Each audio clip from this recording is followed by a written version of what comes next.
We are live. What is up, Facebook world? Happy Friday. Thank you all for tuning in. We'll kind of give everybody a few moments here to join in with us. But I'm Chelsea. I'm one of the outreach and engagement specialists with Rock Recovery Fitness, joined by my other co-host here, Eric. Thank you all for joining us, and thank you all who have been tuning into our videos for the past couple of weeks. We've really gotten a lot of great feedback, and it's so cool to see everybody kind of jump in on the comments. And so we're just happy to have you all join us and, kind of continue our discussions. Over the past couple of weeks, we've been doing a lot of discussion around different topics revolving around recovery. So this is a new one for us today. So today we are going to be talking about multiple pathways to recovery. And so we've had a lot of you who are kind of newer joining us too, and we're so stoked that you show up on our videos and that you're interacting with us. Again, our main goal is to always to continue to connect with you all, and so we're just really stoked to have you here.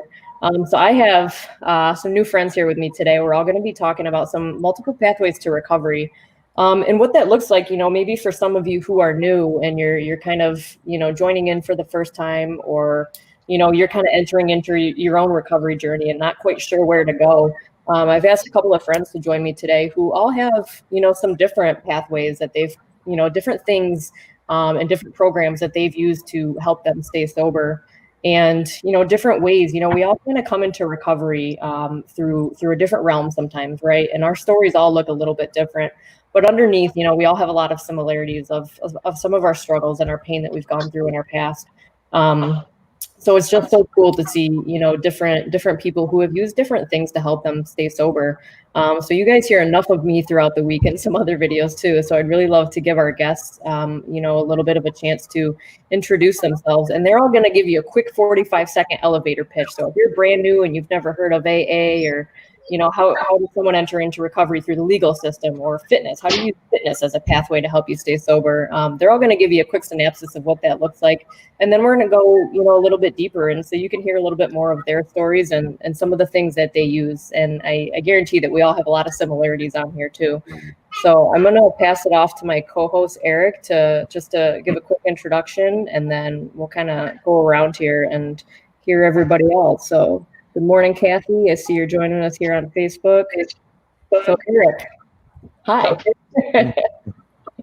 Well, good morning, everyone. My name is Eric Fitzpatrick. I work with Chelsea over at Rock Recovery Fitness as an outreach and engagement specialist. And I was really excited today to do this topic, multiple pathways, because that's what helped me.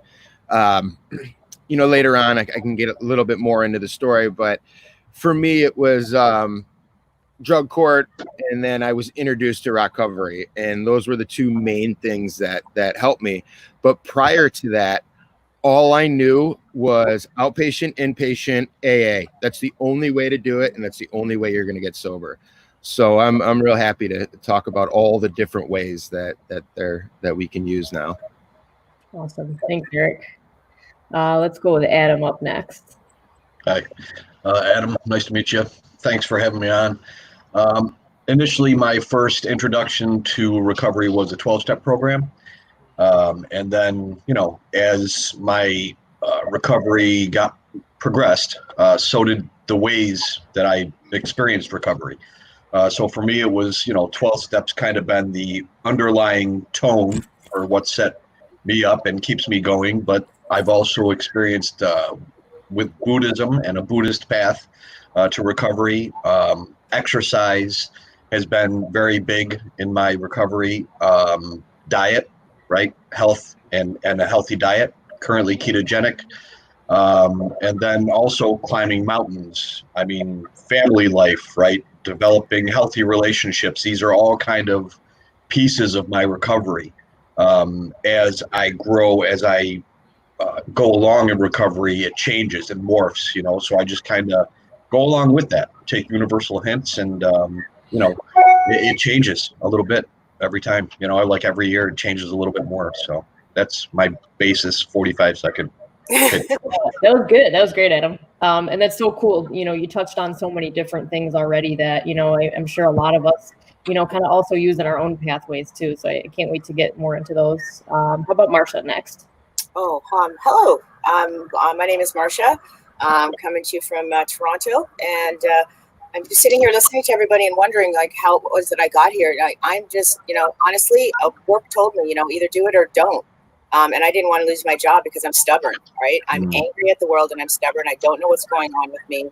I can't control my drinking. I can't control anything. And, I'm always in control. So I actually came in out of spite. I came in out of spite and to prove a point to someone. And then I got lost in this world of discovering who I am. Defining the authentic me and just learning a new way to live. And it's actually quite awesome. So yeah, that's, I'm just stubborn, right? As simple as that. I love that. And sometimes those external things, that stubbornness can certainly be a motivator or a catalyst for us too. But I love that you said that I've kind of jumped into this world of discovering myself. And I think that's something we can all relate to. The more we kind of move through this thing and try different things and meet different people, there's this constant self-discovery. So I love that. Lex, how about you next? Hi guys, I'm Lexi, Jersey. Let's see. Well, I'm an addict and an alcoholic, and I also have, pretty severe mental health issues. I have tried so many different ways. Meetings. I've been to 6-month rehabs. I've been, I had a sponsor, and I think the biggest success stories are people that find what worked for them. They, and they realize that, self-awareness, I think is huge. I guess just really quick, I'll just say that the best that works for me is exercise and prayer. So that's, that's what I do. And it's working as of today. I didn't wake up in news. That's it. I just, there are so many different ways. Some people don't do a sponsor. Some people don't, just don't think that if one way doesn't work, that you have to give up. Just keep trying. Find what you love. I love that. And thank you for pointing that out too. That's such an important thing for all of us to remember. And for those of you who may be new into recovery and trying to, discover what it is that you like and what's working for you, just to simply remember that, if you try one way and you don't like it and it doesn't work, that's okay. There are so many different ways to do this thing and to stay sober and find true joy and happiness, but you don't have to give up after one if you try it and you're like, that's not really for me. So awesome. Thanks for pointing that out, Lex. Yeah, Peter. Good morning, everyone. My name is Peter. I'm from Geneseo. I've been at recovery, I guess you could say, for a very long time. I realized I needed to get sober since I was 18. I'm 35 now and just over a year sober. So you can tell that it's been quite a long journey. Kind of similar to what Eric was saying, I started off with inpatients and outpatients and AA. And that was kind of the only game in town since I'm not from a big city or a small city even. There's not too many options out there. And again, like Marsha was saying, I'm very stubborn. So, I'll go out of AA in spite. And then it didn't quite work for me. I'm like, okay, well, see, it doesn't work. So right back to the drinking and drugging. It took many years of a continuing downward spiral till, suicide attempts, overdoses, arrests. And then finally, I'm sitting at an inpatient and some crazy enthusiastic lady comes in, hey, try some CrossFit. I'm like, okay, well, never worked out before. I have no interest in it, but I'll give it a shot. And from there, I got hooked up to Recovery Fitness down here in the Southern Tier, and I've been doing it ever since. I haven't looked back. Nice. The sense of, I think one of the biggest things my recovery had been missing was the sense of community and belonging. And I never quite felt that through other organizations, but with Recovery, it just worked for me and it worked well. And I'm never considered myself to be a joiner or a participant or anything. I was always kind of on the fringes, but now I'm right here in the middle of it and I love it and I won't change a thing. That's awesome. Thank you, Peter. And you pointed out too, that what I heard was really, I want that sense of belonging, right? And I think as humans in general, we're all wired for that. We're all wired for connection. We all want to fit in and be a part of and be loved. And I can so relate to that too, really struggling with that in my younger years. I did kind of fit in everywhere, but I was still kind of struggling internally. And it really wasn't until, meeting, others in recovery, no matter what pathway they used, that I could have that sense of belonging. You know, even the few of you that I've got, you know, to meet today for the first time, I love that. You know, already there is this immediate sense of belonging, and people who have shared my struggles and that can relate. And we all have, you know, a lot of commonalities too. We want to, you know, live a life of recovery. And I think we talked about this the other day. I don't know if Eric and I talked about it in the video or somebody else, but you know, that idea of recovery is, you know, not necessarily recovery from just alcohol and drugs and substances. You know, if we look at that SAMHSA definition, it's about, you know, living a self-directed life and improving our overall well-being and our health. Right. So I think all humans, we're all in recovery from something, and you know, different things work for different people. You know, I love the way, you know, Eric's kind of come in, you know, through drug court too, you know, and Eric, I would love for you to touch a little bit more on, you know, what that experience was like for you kind of using drug court, and then kind of what came after that for you. And I also want to give everybody else a couple of minutes too to talk a little bit more about what their recovery means to them and what their pathway really looks like. Yeah, absolutely. I mean, drug court was one of the hardest things that I've ever done. And through that, I had to do some volunteer work, and I decided to do it at Recovery, and I haven't left since. So in Recovery gave me, like Pete was saying, the sense of community and connection. I walked in there, and I don't work out. I haven't used the gym, but I felt a sense of community. Like people were smiling and people were happy. And I did the 90 and 90. I gave it 100%. And AA is not for me. I love it, respect it, and understand it. If it works for you, great. It wasn't for me, you know, and it scared me a little bit. So I kind of had to venture out. And then when I found Recovery, it just changed everything for me. It was almost like, wait a second, it's kind of cool to be in recovery. You know, that was like my first reaction, you know, and for such a long time, there was one tunnel for me, and it was dark all the time. And then through my recovery, and I took many pathways, you know, drug court and recovery, but through that, you know, I found my love for music again, and some of those things that I enjoy doing, hiking. So that's those little things help me tremendously. And as far as like the tunnels with no light at the end of it, I'm so proud to say right now that I have multiple tunnels and there's a light at each end of one. So I never thought I would ever feel like that. And I don't think that I went through my early recovery and recovery the typical standard way that we all know about, especially through drug court. You have to go to outpatient, you know, the halfway house. You have to do certain things. That all helped, but it wasn't connecting. It wasn't connecting with me. I can understand the whole thing about the seeing that light at the end of the tunnel. But in my case, I always thought that was a train coming at me. Everything that I ever attempted to do would just somehow blow up in my face.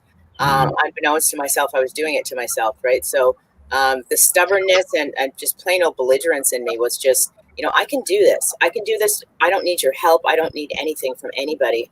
I had a chip on my shoulder for a very long period of time. I didn't even know that until I came into recovery. So if you challenged me on something, I was gonna take you to the cleaners. It was just as simple as that. And I would get bored with things very easily. So I didn't understand why my drinking and drugging didn't go away. It's like, you know, the novelty is not gone, and now I'm losing things, right? And I'm full of pride and ego, and I've got this job that, you know, all people look up to me and whatever, and now I'm starting to lose things, but I got to try and keep it together, right? So when somebody actually said, you know, it was my supervisor that said, you know, you got to go do this, and I'm like, but there's nothing wrong with me. There's nothing wrong with me. So, you know, and just like with Peter, like I started recovery in 2003. I now have 3 years of sobriety, right? So it took a long time to get through this skull of mine. And it was, I went into a program to, I was on welfare. That's basically what it was. I was on welfare, and you know, that is like degrading within itself in my world. But they put me in a program where I started working with other people, doing a relapse prevention program. And I started to enjoy that, like watching people learn about themselves, talking about life skills, like, you know, brushing your teeth and how good that makes you feel and stuff like that. My love for recovery actually came from there. And the program that I was in had a 12-step program that met every day. And I was told by my boss, you know, we're going to give you this job and teach you to be employable again, right? You're going to make mistakes and you have to go to the AA meeting every day until we tell you to stop. And that is how I pretty much grew into it. AA works for me because I take what I need from it. I know that they talk about God a lot. I'm an agnostic, right? But if I focus on that, I'm not going to get sober. So I had to kind of sort of say, okay, I'm just going to put that part away because the rest of the program is really good. It helps me grow. I love discovering myself, what Lexi was talking about, self-awareness, self-discovery. Like, I'm learning about things that I didn't even know were there before. Like, I enjoy going for a walk. I enjoy being around people. So, you know, and that sense of community, I didn't think that I ever needed it. And now it's one of the most important things that drives me is helping people and being around people. So yeah, that's my spiel. Just makes me and feel I just want to say really fast, because you guys have both mentioned it, or maybe all of you have mentioned it, but that's, you know, if anybody's struggling right now or was struggling, you know, during when COVID was crazy and we couldn't see people, that's normal. You know, don't think that, you know, that you're not strong or that, you know, I think we all had, you know, issues in that part. I just want to say that. Sorry. Chelsea and I have talked about this in some of our crew that we almost feel like we're better equipped to deal with all this because we're in recovery. Mm-hmm. Yep. Yeah. That's definitely true. I know that I probably like, it's kudos to the people that are got clean during this. Right. I personally do not know how.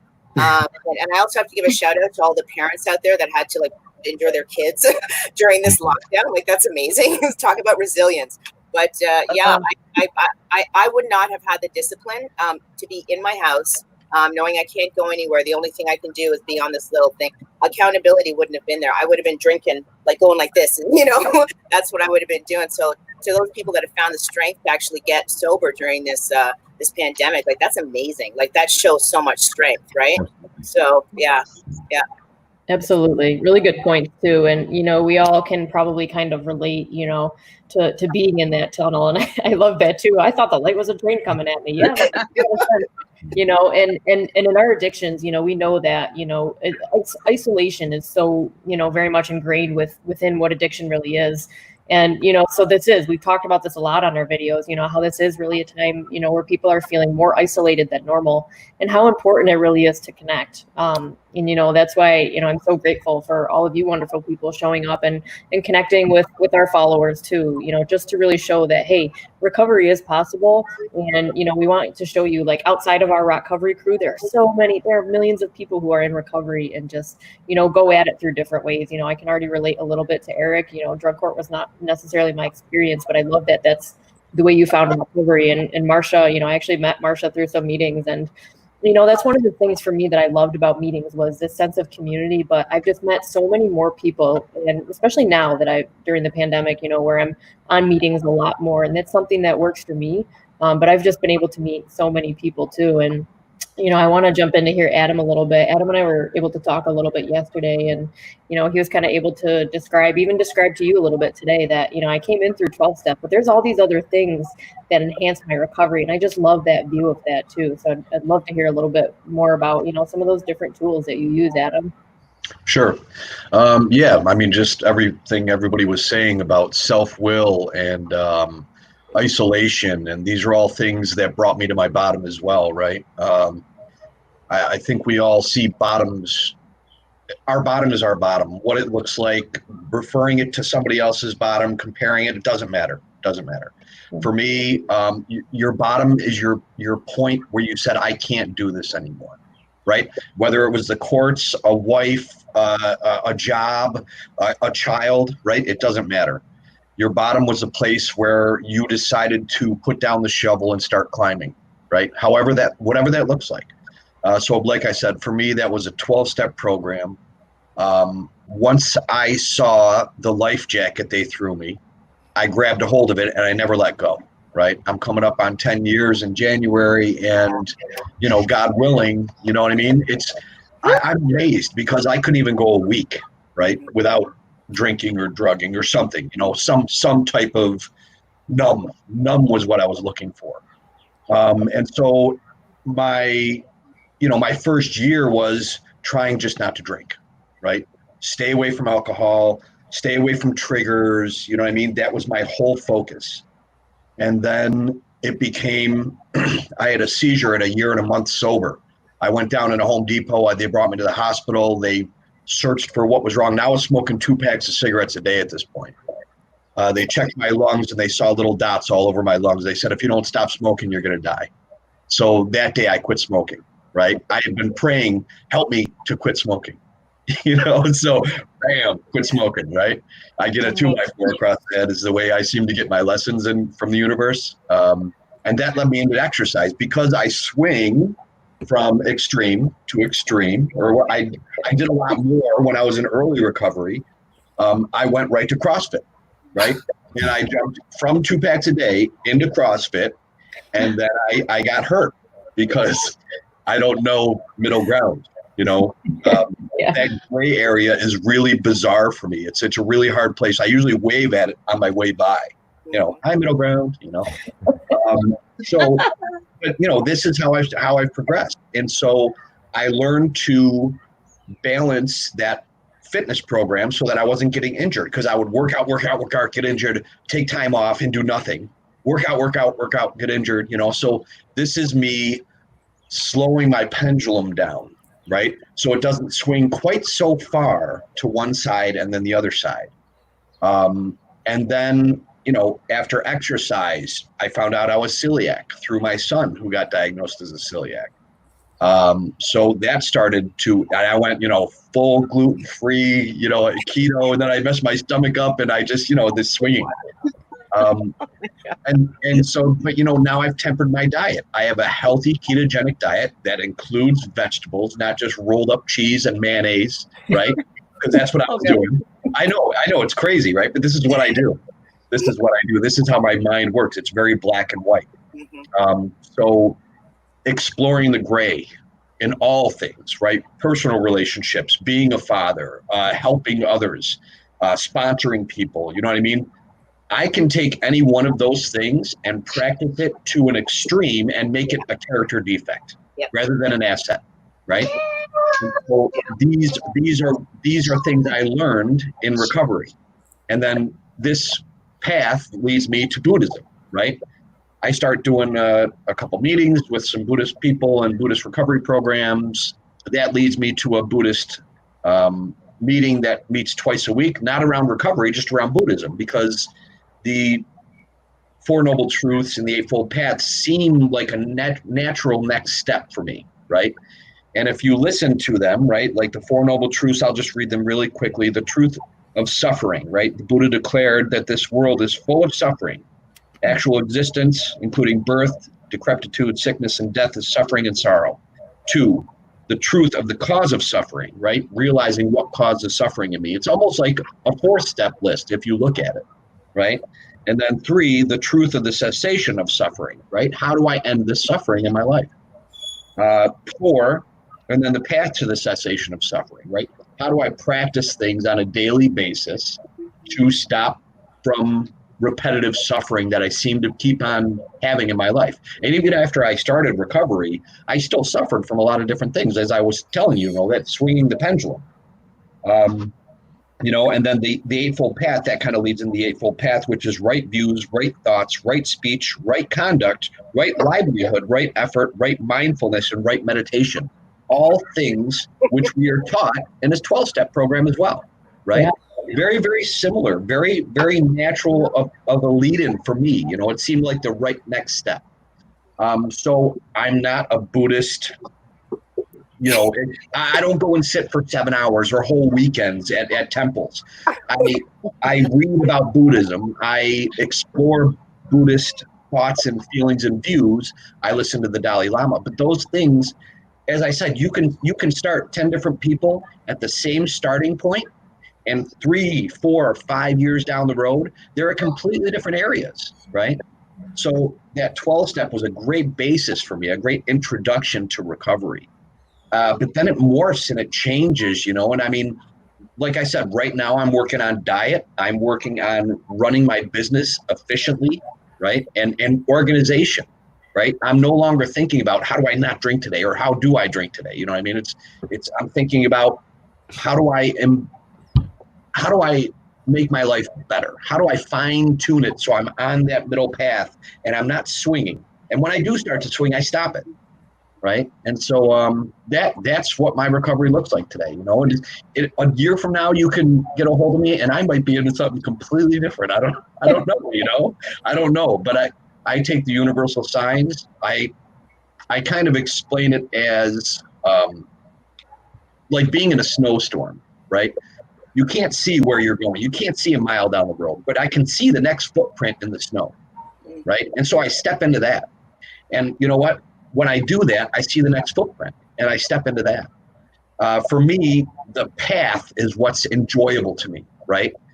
There's this book called The Way of the Peaceful Warrior. If you've never read it, it's highly recommended. But this guy is teaching this young man about recovery, not from alcohol or drugs, but from himself.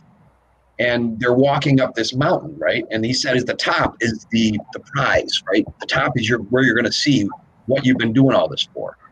And so on the path up, the guy's happy. He can't wait to get to the top. He's excited. And the teacher and him get to the top, and he's like, so where is it? Where is this magical thing? And the teacher points at a stone, and he says, it's right there. And he goes, that's it? That's what you brought me up for? He goes, the whole way up the mountain, you were so happy. You were joyful, and you were laughing, and you were excited. He goes, and then you got here, and now you're not anymore. So for me, the path is where I'm supposed to be, right? And I'm happy on that path. As long as I'm not injuring others, hurting others, I'm being of service, I'm sponsoring guys, you know what I mean? I'm doing the things I was told to do. I'm a good dad today. I'm a good son today, I really enjoy my life. Yeah. Talking nice to myself is something I'm working on, I mean, there's always something to work on, but that's kind of my whole synopsis in a couple minutes. What I've heard about this thing is that it's the not the destination, it's the journey, and that's what I'm hearing through that. And the journey is absolutely incredible. I'd like to hear a little bit about Pete's journey. Peter.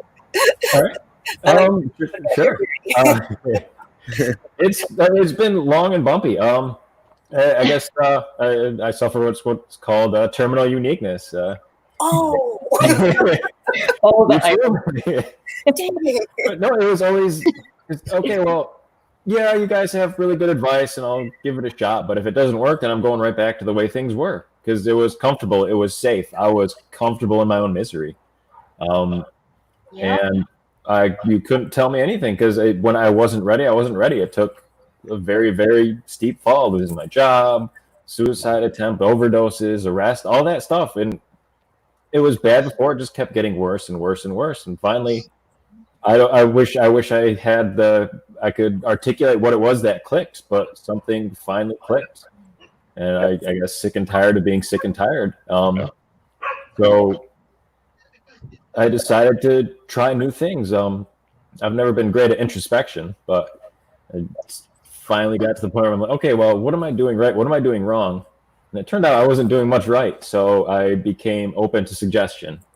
And one of those suggestions was, try coming to Rock Recovery Fitness, try a little exercise, try working out. Okay, sure. So I started, and it turns out I really enjoyed it. I'm not a big gym buff. I've never been a big guy, but it turns out I enjoy using my body and moving it. And and you can actually see the gains. It's over time. It's progressive. And it's something to look forward to. And don't get me wrong, the rush of endorphins you get after a workout is pretty damn nice. But okay, well, here's something I really like. And I guess one of my issues, it's not really an issue, but one of the things I didn't like about the 12-step meetings and all the other recovery meetings, it was so focused on drugs and alcohol and recovery. And what Rock Fitness did for me was to turn the focus on to exercise and health. And it just happened to be in a community of like-minded individuals who were also in sobriety. And that really clicked with me. And it turned out, hey, not every conversation has to be around, my use or my past or anything like that. It can just be, I can just be around people and act like a normal human being. And it turns out I really enjoyed that. I always thought of myself as shy and a loner. And it turns out none of those were really true. That was just the lies I told myself to keep myself safe. Mhm. So it was through, and so I started the CrossFit. I'm like, okay, well, you know what? I'm going to run a 5K. Yeah. My life. What was I thinking? But okay, well, I said I'm going to follow through. I signed up and ran a 5K, then ran another one. I'm like, okay, well, all of a sudden these things seem in the realm of possibility, and what I thought were my limits are pretty imagined, and it just takes patience and time and a little training.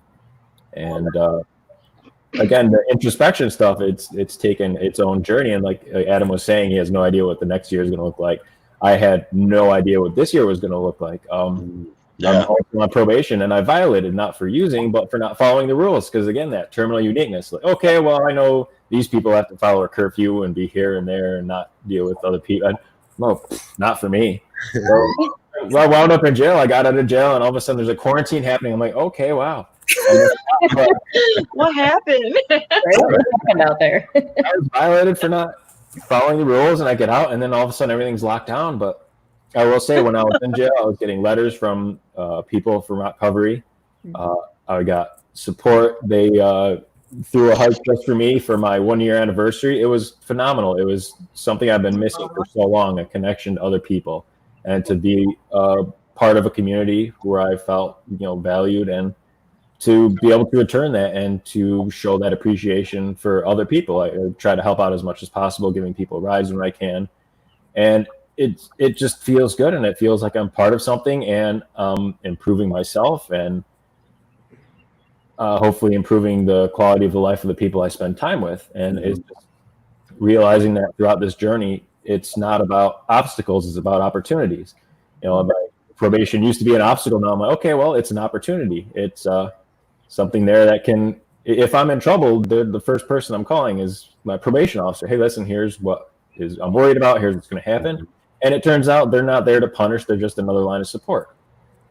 So again, just these slowly changing perceptions. I got plenty of bad habits that I'm still working on, but slowly and surely, now that I've got a little distance between me and that last use, I can start opening my eyes to the other things in my life where I want to improve, and also being able to step back and appreciate what has improved and why my life is so much better.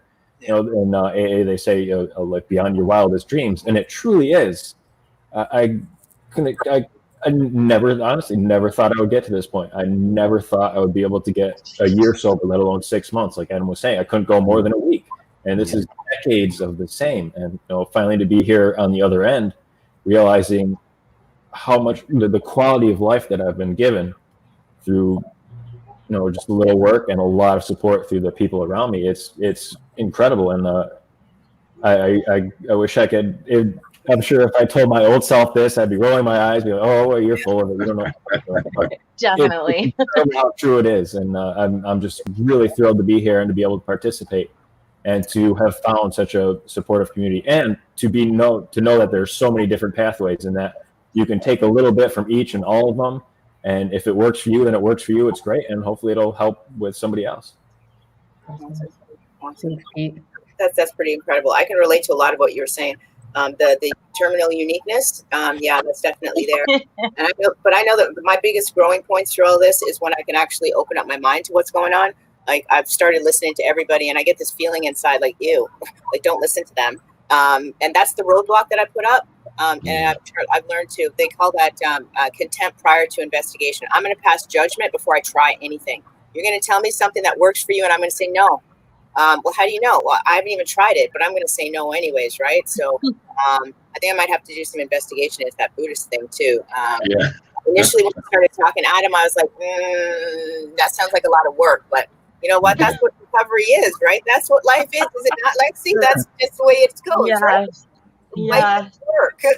Yeah, there's this constant self-discovery, and we've got, just so you all, I'm not sure everyone else is able to see it. We can see all the Facebook comments here, and we've got a lot of great feedback, a lot of appreciation from the community so far. when Lisa pointed out, you know, that it's not about obstacles, it's about opportunities, and just already hearing, you know, all of your, you know, opportunities that you've all been given. And, you know, it's just so interesting to, you know, like see that there really is, there's just so many different ways. But I love what Marcia said too. It's like when you're a kid and, you know, your parents are like, here, try these peas and carrots. And you're like, no, I don't like those. And your parents always like, well, have you tried them? And you're like, no, but I know I don't like them. Right. And I decided I don't like them. I just saw the live comments. That's so cool. Yeah. For me, Technology, it's about the agreements you make with yourself, right? Yeah. It's about the things you grew up with, right? That these beliefs, that there aren't your beliefs, they're other people's beliefs, but they've been around you for so long they become yours. So like speaking to that, I was in a gas station the other day, and this guy had a tattoo like showing underneath his sleeve, right? And so I said, looks like a really cool tattoo. Who is that? And he pulled it up and he goes, it's my buddy Jesus. And right away I was like, whoa, stay away from that. You know what I mean? But then I walked out of there and I said, it's a really good tattoo, you know, but I walked out of there and I was like, your reaction was off base, you know, just because I've got tattoos. It's a dragon, but he could feel the same way about dragons. You know what I mean? But it's the agreement. I told myself that because he believes in Jesus or has him tattooed on his arm, that he's going to have other beliefs that I don't agree with. And that's not the truth at all, right? The truth is that was my issue, not his, you know? And so Buddhism helps me to look at those agreements. And there's other books like the 4 Agreements that also help you to look at stuff like that. You know, there's so many good recovery-based books out there, you know, to read and just staying in the moment and paying attention to how I react to things. That's kind of what I get from Buddhism, right? Be in the moment, right? If you can check on what you're feeling in each moment, right? And when you're feeling negative or anger or jealousy, see why. Question yourself about that, you know, because I want stuff in my life that makes me feel happy and joyful and loving and caring, right? That's my basis for this. If I want to be miserable, you know, I can go back to my old lifestyle, you know. I didn't get sober to be miserable. I got sober to be happy, right? When I was on my knees in my kitchen, it was like, I don't care what you do. I just want to be happy for one day. That was my prayer in my kitchen floor the night before I got sober. I just want to be happy for one day. And now I'm happy a large periods of my life, you know, and that's just, it's a gift. This really is. No matter how you get here, this is a gift. That's right. And that's so important to remember too, that, you know, we truly can find happiness, you know, and for me as well, that happiness has truly started with recovery. But before we kind of wrap up, I'd definitely like to hear from Lex a little bit too about your journey. I know you got some fitness tied in there as well. So it's so cool. There's so much crossover between everybody's stories already. It's I know it. I know. I love listening to people's stories. This is hard because it's hard for us to not, there's so much. There's so much in my story. But actually I was sober for a year and I relapsed last year. And I went to rehab, and that's when Lisa came in. And, you know, she's like, does anybody want to work out? Like, some people are like, no, you know, not really. You know, we all just got to rehab, like, whatever. But I was like, yeah, you know, I did it because the one thing that I had from the year that I was sober was exercise. I did it almost every day. And then I stopped, you know, I stopped exercising. I stopped eating healthy, talking to the wrong people. It's always like like a domino effect. Is that yeah? So it's like that. And then I relapsed, you know, and I feel like as addicts, like whenever we are using, it feels normal, you know, it's what we're used to, that life. But it's not normal, you know, it's not normal to every day be like, how am I going to get my fix or my drink? Or, you know, be like, I'm so bored without it. You know, it's like, it's not normal. And now this time around, like, It's been about 6 months maybe, but I'm not doing meetings because, well, we don't have them right now. I'm working, which I have money saved for the first time in my entire life. My entire life, I have over $1,000 saved, haven't touched it. You know, it's huge. That's huge. And exercise and eating healthy not only helps me in my recovery, but with my mental health. Yeah. You know, I don't drink coffee. I drink water and I eat healthy and I exercise. And but I don't push myself. I think a lot of people they pressure themselves like, oh, if I don't do this, I'm not doing it well. If I have a bad day, yeah, no, me too. But but if you're having a bad day, you're like, what did I do wrong? Like, whatever. Your head just floods with negative thoughts. It just floods with all kinds of thoughts, and sometimes it's really hard to slow them down. But I think the healthier that you are, the better. I mean, I don't know anybody that could argue with it. Exercise makes you feel good. A lot of times that I get sober and then I get fat. End of story. Like that's what happens. Yeah. And my self-confidence goes down. I don't eat healthy. I don't feel healthy. And I go back to drugs, and that's just me, but that's my self-awareness. That's what I know, what helps me and what doesn't help me. So that's where I am today. I have no idea, just like what everybody else said, if I could use tomorrow. I do know is that I will, to be a good mom. I wasn't being a good mom. I left. I was in Rochester, shooting up and whatever, and I didn't have my son, and it was such like I wanted to be a good mom, but I thought I couldn't, I couldn't be a good mom. There's no way I could be sober. I'd probably be better off dead, as an angel or whatever to help guide him instead of in and out of his life.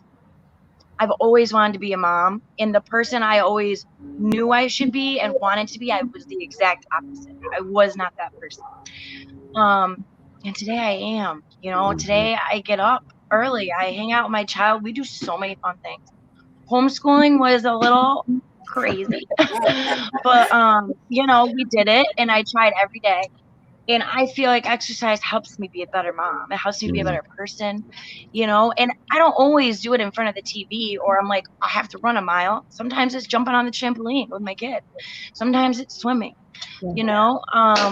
there's just so many different ways to do it. I have a sponsor right now, but I don't even really talk to her. I know that sounds horrible, but I just kind of go every day trying to do what's best for today for me, how to get through this day. Absolutely.